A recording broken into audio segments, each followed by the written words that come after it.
көк түреген күмбезі күмбірлеп, таңғы азанның даусымен оянатын шаһардың халқы қандай бақытты.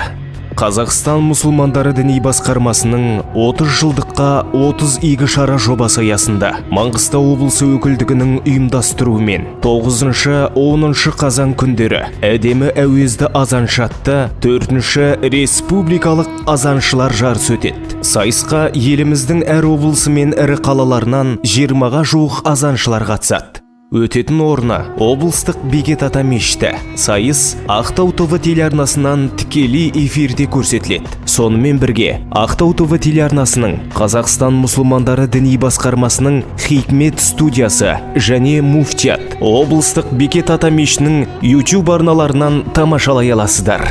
Құран сазының құпияларына жүрек құлағыңыздың құрышын қандырыңыздар.